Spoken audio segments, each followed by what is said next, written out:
Boa noite. Agradecemos a Deus por mais uma semana de muito aprendizado. Como disse na canção a Ana, um trecho que nós devemos confiar, ainda que nós não consigamos entender. Como disse o Cristo, seja feita a vossa vontade antes da nossa.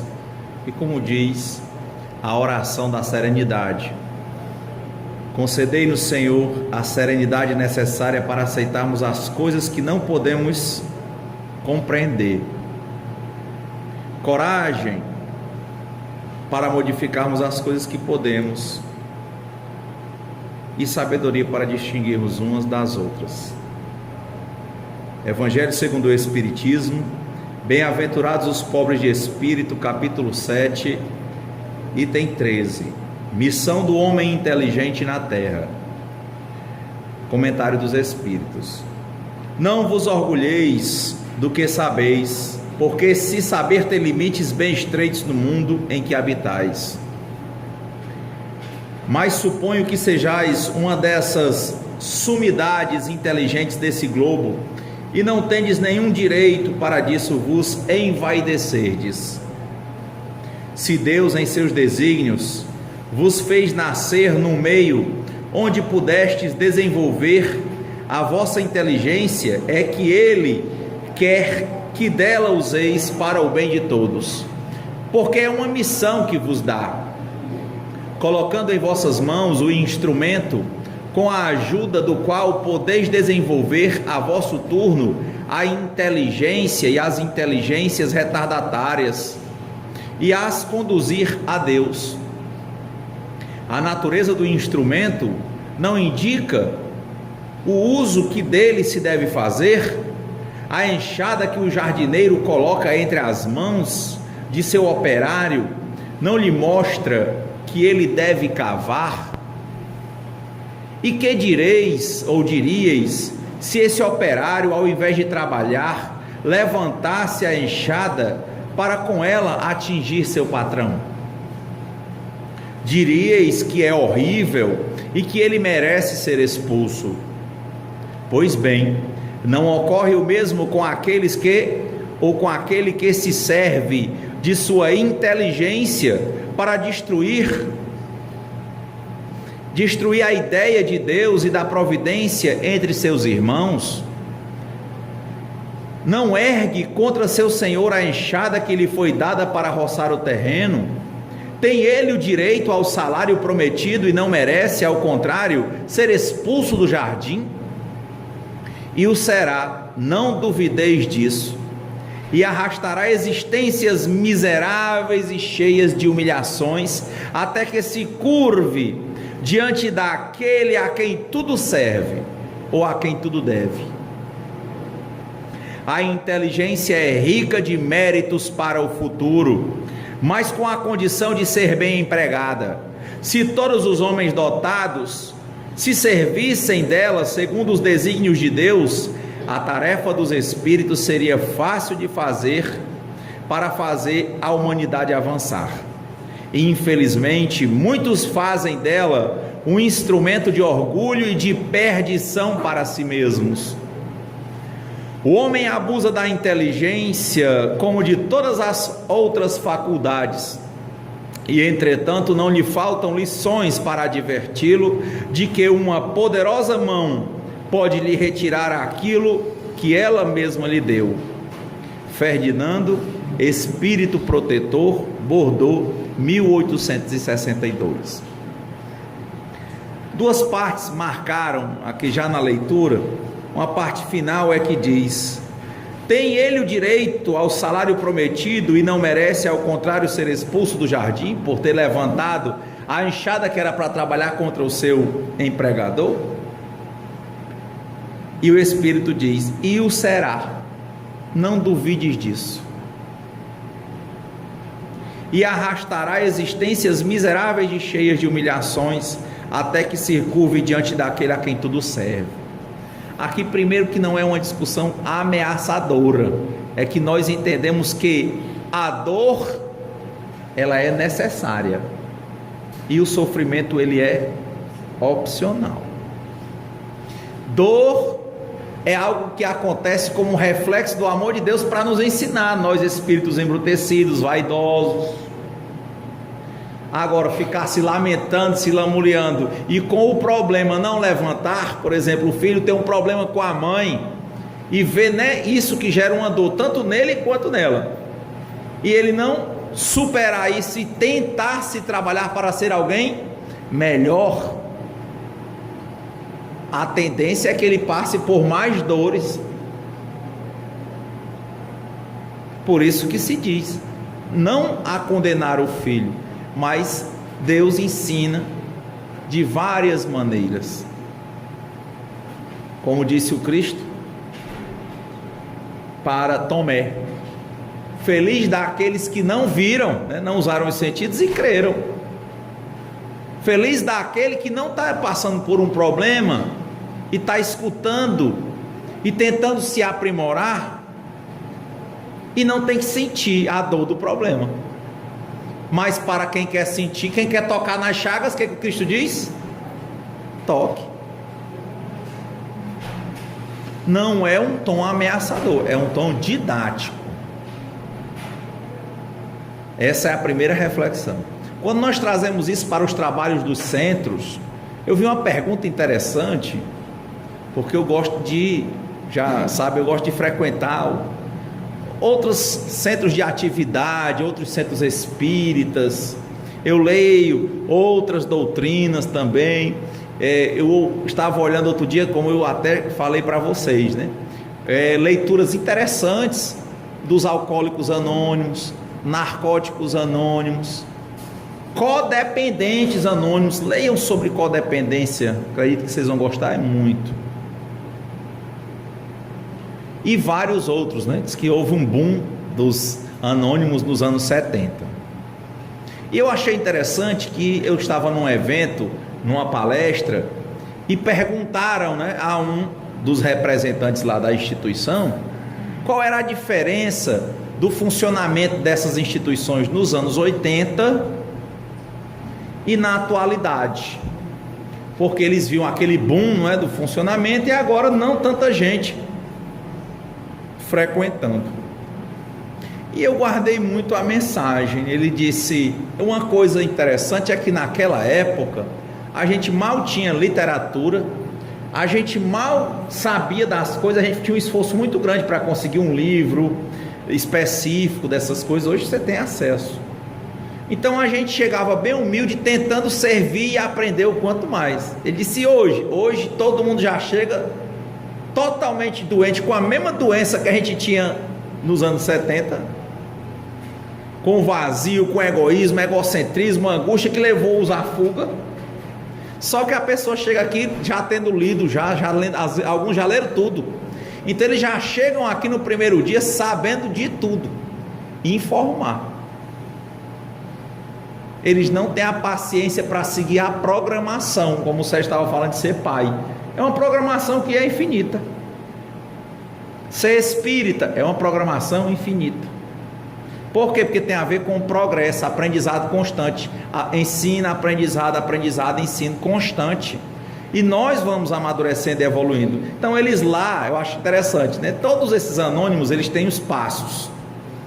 Tanto narcóticos, quanto alcoólicos, quanto neuróticos, quanto codependentes, quanto fumantes anônimos, né? Obesos anônimos, todos eles, ele tem essa questão.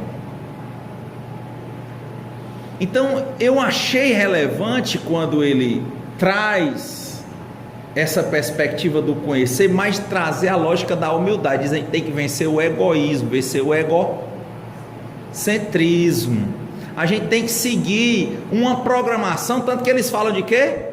Ele deseja ao outro mais 24 horas. Diz: mais 24 horas para você. É um jargão muito conhecido deles, que é o quê? 24 horas de sobriedade, 24 horas de um codependente que está tentando não ser codependente, de um neurótico que está tentando não se arrasar com emoções,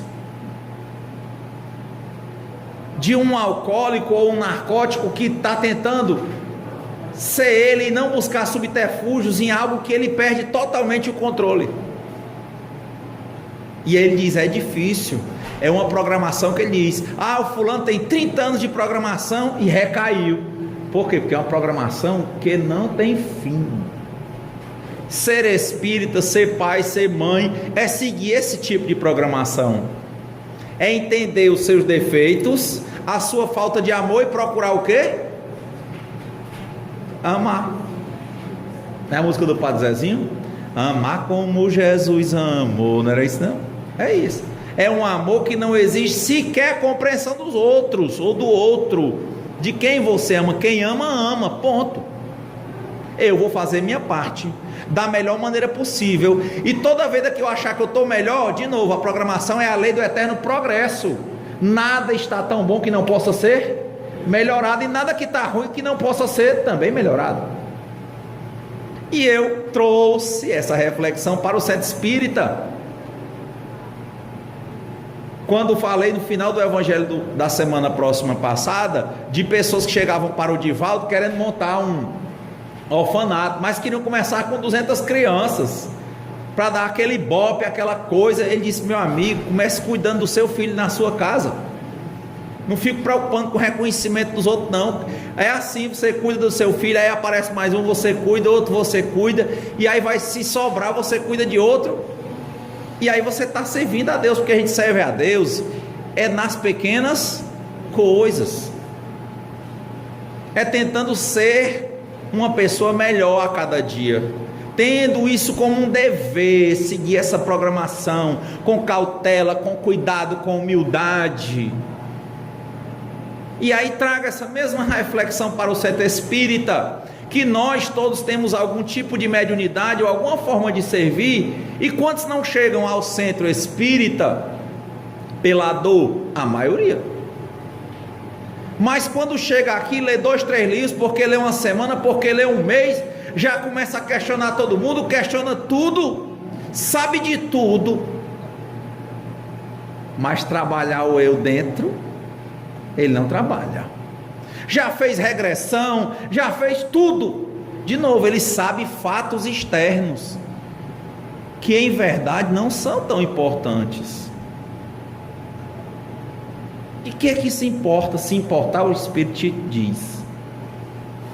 Se não importa, tem paciência, seja feita a vossa vontade antes da minha.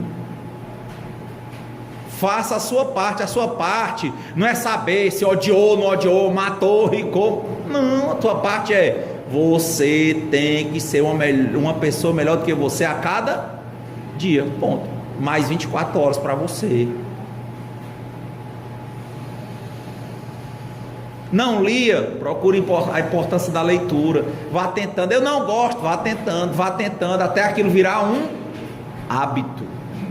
Não gostava de fazer exercício, vá tentando até aquilo se tornar um hábito. Vai doer, vai cansar, vai ser ruim, mas um dia se acostuma. Mas se acostumar a quê? A simplesmente continuar fazendo. Espiritismo tem que nos dar uma humildade nesse sentido. Então a pessoa chega, para quem quer sentir isso, como esses anônimos todos, como a maior parte das religiões, é nos ensinar a sermos o quê? Trabalhadores. E a primeira pedra, a pedra bruta, somos nós. Vamos transformar a pedra bruta na pedra polida, vamos lapidar com as dores, porque o diamante bruto, ele vai mostrando o seu valor com a lapidação, que é tirando lascas, e o diamante na lama, ele não deixa de ser diamante, tanto que tem gente que furta diamantes ou rouba diamantes e consome, ele engole, depois ele defeca e é o mesmo diamante, não é isso não?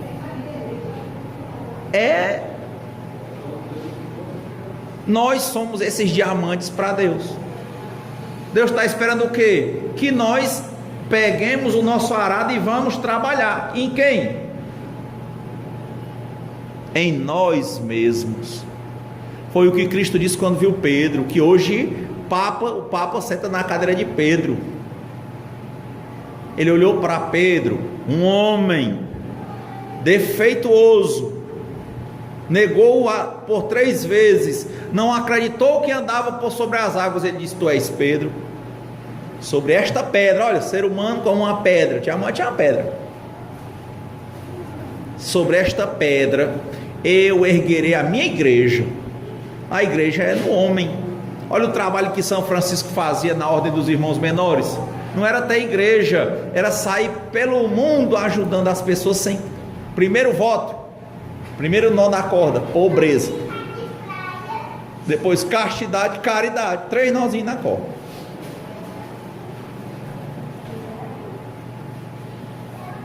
Então, quando você compreende isso, você vai passando a aceitar. Quanta gente nós não vimos passar aqui por essa mesa e passarem, alguns bem pertinho, outras que já se afastaram há muito tempo. E quantos estão vindo e que não vão?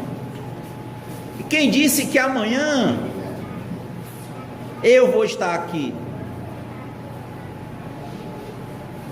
A Ana, o Marcos, pode ser que a gente desencarne, pode ser que a gente adoeça, pode ser que a gente mude, que a gente não seja um bom trabalhador, porque a culpa não vai ser de Deus, a culpa é nossa.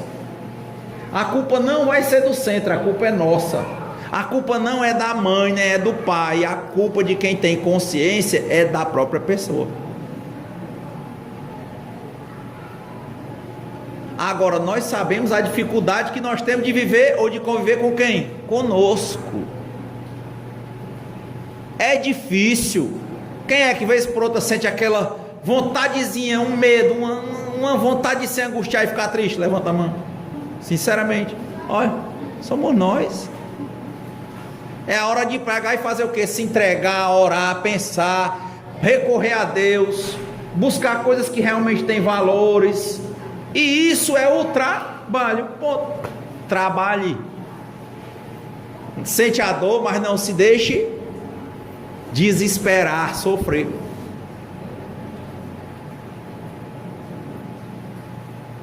Então, de novo, eu gosto dessas terminologias deles.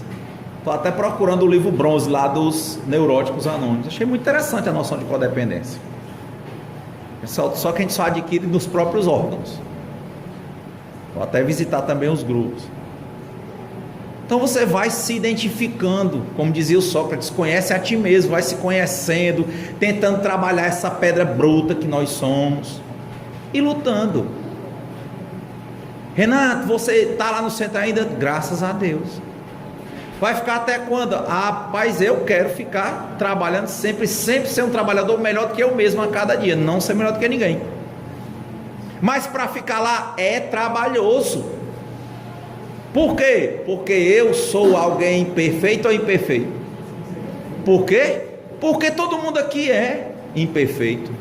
Porque esse é um mundo de provas e expiações. Os espíritos, no livro dos espíritos, já dizem: aqui você tem graus espirituais, você tem os espíritos imperfeitos. Que é isso? São aqueles espíritos que têm todas as explicações sobre o bem, informação, o sabe tudo.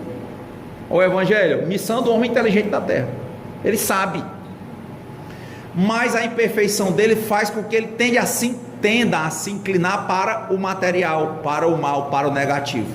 Ele sabe que é para amar a mãe e ele tende a não amar. Ele sabe que é para ser alegre, ele tende a ser triste. É assim. E como é que a gente faz? Freia. A gente pega a enxada, cresce o mato, a gente derruba. Demorou, cresce de novo, derruba de novo. E até quando?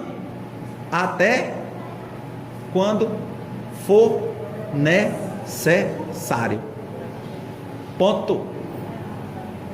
Um dia o Chico perguntando coisas ao Emmanuel, aí ele respondeu lá do modo dele, e o Chico pegou e disse: eu sou um verme mesmo. Aí o Emmanuel olhou para ele e disse: poucos poucos nesse planeta podem se comparar a um verme para o Criador, porque ele vem com a atividade que não aparece, ele não fala, é só no meio da podridão, ele faz o trabalho dele bem caladinho, cumpre a vida dele e parte. Aí o Chico olhou e disse: tá aí, você sempre se lamentando. Ele disse: então eu sou um subverme. Poucos podem se comparar a um verme.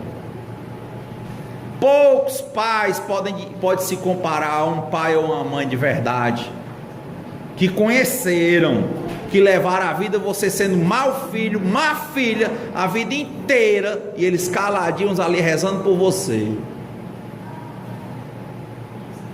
Poucos.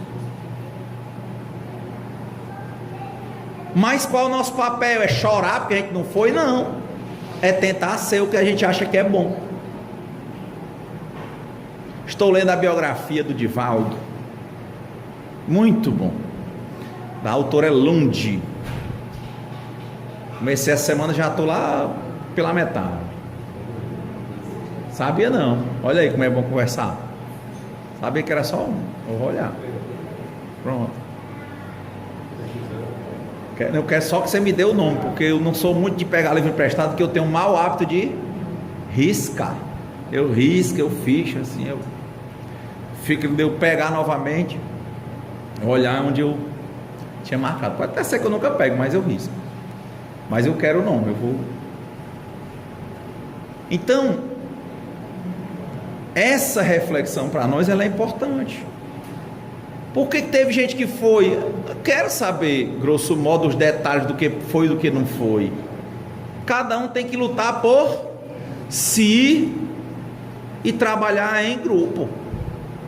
Quem luta por si não é ser egoísta, egocêntrico, não. Tentar ser melhor, servir a Deus, aceitar as coisas de Deus, tende a se dar bem com todo mundo. A gente começa a entender que o defeito não está no outro, porque quem aponta com o dedo fica quantos dedos para si? 3. E para as coisas que a gente não consegue resolver, olha a serenidade. Serenidade, pedir ao Senhor serenidade para aceitar as coisas que nós não podemos modificar, que nós não podemos compreender.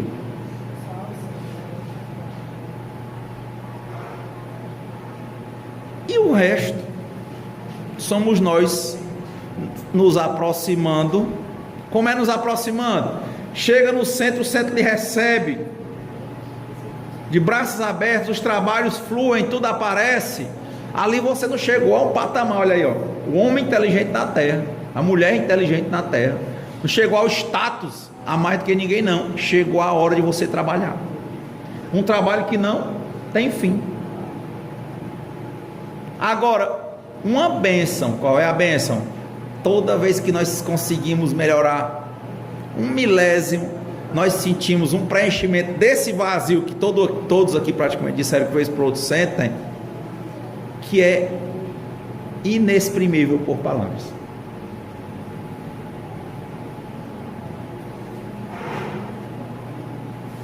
Simples, difícil, constante e bom. E é por isso que o centro tem gente que sai, depois volta, depois nunca mais volta, depois sai, piora, entra na depressão. O problema é, meu amigo, não é centro não. Ah, é porque meu relacionamento, não é relacionamento não, é porque minha mãe não é mãe não. Tem um coaching aí chamado Anthony Robbins, né? Ele fala, ah, porque meu pai, isso, minha mãe, isso, meu amigo quer saber o porquê, não. A gente tem que deixar essas perguntas porquê e transformar em o quê. Aí olha, minha mãe, meu pai, porque noutra vida, olha, porque nessa vida você não quer saber o seguinte: o que é então que você vai fazer para mudar isso? Está vendo? Quem pergunta por quê, passa uma vida atrás de resposta e não conclui. Quem pergunta o que, a resposta é ligeira. Só uma diferençazinha, um por ou um u. Não é isso não? Por que que eu não gosto da minha mãe?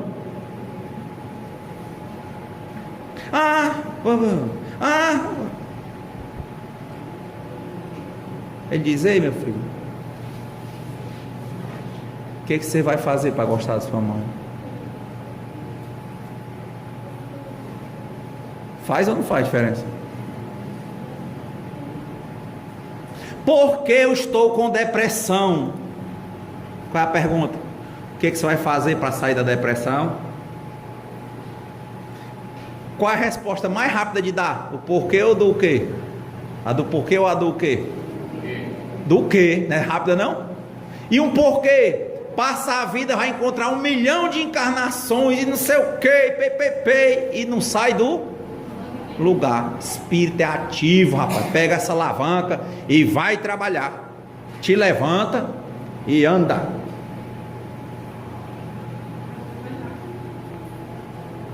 Às vezes eu olho para o Espiritismo e acho assim, mas é trabalho. Quando o Chico conheceu o Emmanuel, o que ele disse para ele foi uma coisa, que a doutora aqui, que é professora de Educação Física, diz: primeiro, disciplina. A segunda, disciplina. A terceira, pronto, disciplina. Foi outra coisa não. A disciplina é o quê? Saber o que fazer e fazer. A cada minuto, cada segundo, a cada 24 horas, mais 24 horas para você. Bom isso. De que adianta? Como o rapaz respondeu lá no ano. Chegar aqui, leu todos os livros, já sabe o que fazer e não faz. O que era para fazer era você se ajeitar, se consertar. Mas você quer não, eu quero ser logo o palestrante do centro, eu quero ser o comentarista do centro, eu quero ser o melhor psicofônico do centro, o melhor doutrinador, a pessoa da cura, o homem que tem uma empresa, sei lá, uma associação que sustenta 200 pessoas, 300, 500. Você tem equilíbrio para isso, meu filho? Aí vem dar um gás danado no centro, é segunda, terça, quarta. Poxa, por que fechou na quinta? Aí é sexta. E 1 mês, 2, 1 ano. Aí quando cai é buf, de uma vez. Tem paciência.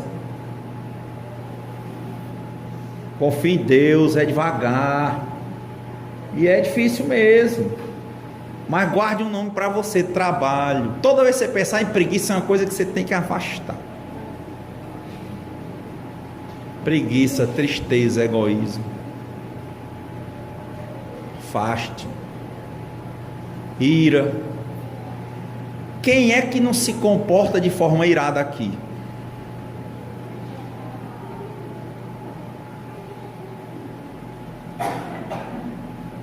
Eu era muito mais irado, porque achava bom. Quando comecei a estudar mais, comecei a não achar isso bom, mas não tinha coragem de reconhecer. Olha, o caminho da evolução. Aí chega um tempo que a gente já vai com muita dificuldade reconhecendo, vai ainda fazendo, mas crendo em Deus, na lei do eterno progresso. Ontem eu era pior do que hoje, hoje eu sou melhor do que ontem, amanhã serei melhor do que hoje. E toma uma decisão: o que fazer? Pai, eu não quero isso na minha vida. O que? Eu não quero mais ser uma pessoa rude, eu não quero ser grosso com ninguém, muito menos com as pessoas que o Senhor colocou mais próximas a mim, porque nós, impressionantemente, somos mais rudes e grosseiros com as pessoas que mais nos amam, impressionantemente.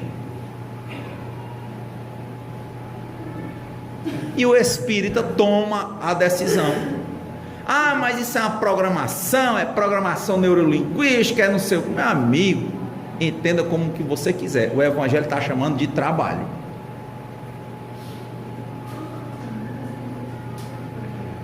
Alguns espíritos chamam de burilamento. Coloque o nome que você quiser, mas não se entregue. Aí, mas e se eu já me entreguei? Qual é a pergunta? O que você vai fazer para sair disso? mas eu não consigo nem me levantar. Você não está falando comigo? Consegue orar?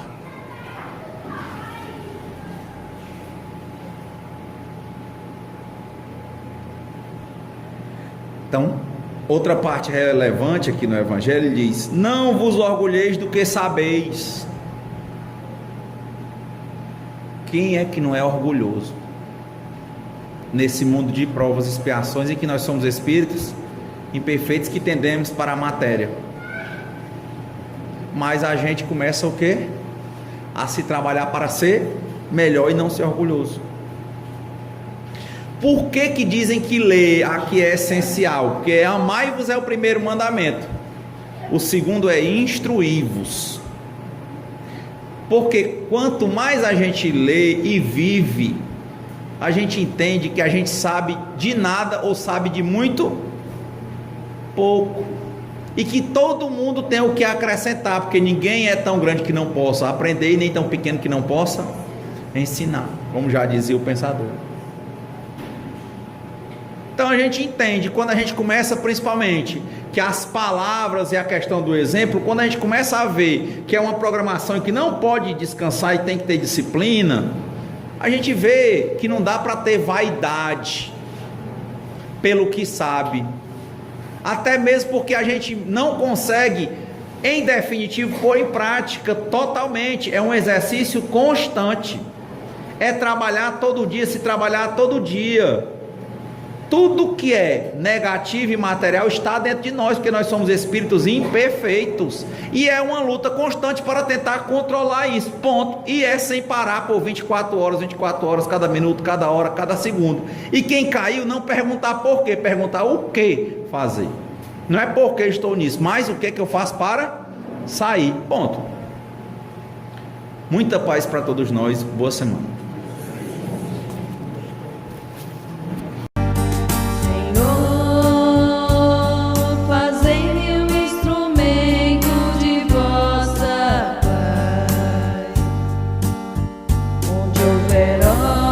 Eu leve o amor, onde houver ofensa. Eu leve o perdão, onde houver discórdia. Eu leve a união, onde houver dúvida. Eu leve a fé, onde houver erro. Eu leve a verdade, onde houver desespero. Que eu leve a esperança,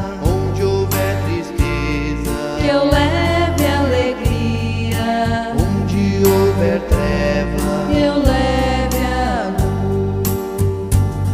Ó Mestre, fazei com que eu procure mais consolar que ser consolado, compreender que ser compreendido, amar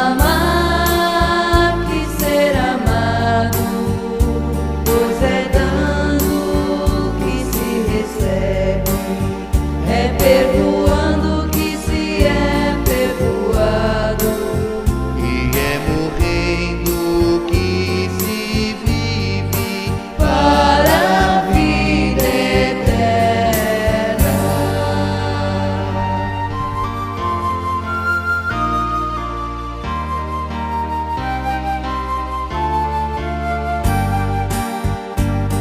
Senhor,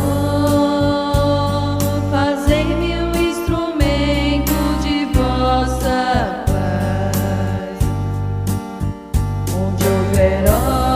eu leve o amor, onde houver ofensa. Eu leve o perdão, onde houver discórdia. Eu leve a união, onde houver dúvida.